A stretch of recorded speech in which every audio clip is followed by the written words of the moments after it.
நிலம், நீர், நெருப்பு, காற்று, ஆகாயம் என்னும் ஐந்தும் கலந்தது இவ்வுலகம். தொல்காப்பியர் தமது தொல்காப்பியம் என்னும் நூலில் இக்கருத்தைக் குறிப்பிட்டுள்ளார். உலக உயிர்களை ஓரறிவு முதல் ஆறறிவு வரை வகைப்படுத்தியும் உள்ளார்.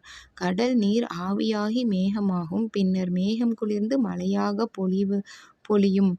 பழந்தமிழ் இலக்கியங்களான முல்லைப்பாட்டு, பரிபாடல், திருக்குறள், கார் 40, திருப்பாவை இந்த 5 நூல்கள்லையுமே நம்மளுக்கு அறிவியல் செய்தியை சொல்லியிருக்காங்க.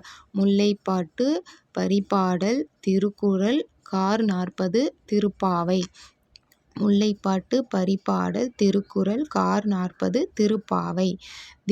திரவப் பொருள்களை எவ்வளவு அழுத்தினாலும் அவற்றின் அளவை சுருக்க முடியாது என்ற அறிவியல் கருத்தை ஆழ அமுக்கி முகக்கினும் ஆழ்கடல் நீர் நாழி முகவாது நாழி அப்படின்னு ஔவையார் சொல்றாரு. ஆழ அமுக்கி முகக்கினும் ஆழ்கடல் நீர் நாழி முகவாது நாளாழின்னு ஔவையார் சொல்றாங்க. போர்க்களத்தில் மார்பில் புண்படுவது இயல்பு. வீரர் ஒருவரின் காயத்தை வெண்ணிற ஊசியால் தைத்த செய்தி பதிற்றுப்பத்தில் இருக்கு. ஊசியால் புண்ணை தைச்சாங்களாம். அதை பதிற்றுப்பத்தில் இருக்குன்னு சொல்கிறாங்க. சுறா மீன் தாக்கியதால் ஏற்பட்ட புண்ணை நரம்பினால் தைத்த செய்தியும் நற்றிணையில் இருக்குது. சுறா மீனை பற்றி நம்மளுக்கு நற்றிணையில் சொல்லியிருக்காங்க. போர்க்களத்தில் புண்ணானதை பற்றி பதிற்றுப்பத்தில் சொல்கிறாங்க. முற்கால இலக்கியங்களில் இடம்பெற்றுள்ள அறுவை மருத்துவத்துக்கான இன்றைய கூறுகள் நம்மளுக்கு வியப்பாக இருக்குது. தொலைவில் உள்ள பொருளின் உருவத்தை அருகில் தோன்றச் செய்ய முடியும் அப்படின்னு கலீலியோ நம்மளுக்கு சொன்னார். ஆனால் இந்த கருத்தை திருவள்ளுவ மாலையில் கபிலர் தினையளவு போதா சிறுபுல் நீர் நீண்ட பனையளவு காட்டும் அப்படின்னு சொல்லியிருக்கார். நிலம், நீர், வளி, விசும்பொடு ஐந்தும் கலந்த மயக்கம் உலகம் ஆதலின் அப்படின்னு தொல்காப்பியம் சொல்லுது.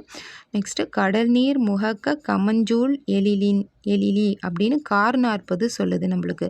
கடல் நீர் முகந்த கமஞ்சூல் எழிலி அப்படின்னு கார் 40 சொல்லுது.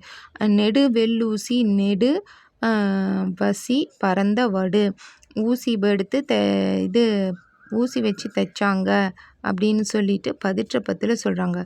கோட்டுச்சுறா எரிந்தன சுருங்கிய நரம்பின் முடி முதிர் பரதவர். அது நற்றிணை. சுறா நரம்புன்னு வந்ததுன்னு நற்றிணை. வெள்ளூசின்னு வந்துச்சுன்னா பதிற்றுப்பத்து. மேனாள் குடியரசுத் தலைவர் மேதகு டாக்டர் ஆ.பெ.ஜே. அப்துல் கலாம். தமிழ் மொழியிலேயே அவங்களாம் படித்தவங்க. இஸ்ரோ அறிவியல் அறிஞர் மயில்சாமி அண்ணாதுரை. இஸ்ரோவோட தலைவர் டாக்டர் கை. சிவன். அவர் 9வது இஸ்ரோ தலைவராக இருந்தார். 10வதாக இருந்தவர் சோம்நாத் அப்படிங்கிறவர்.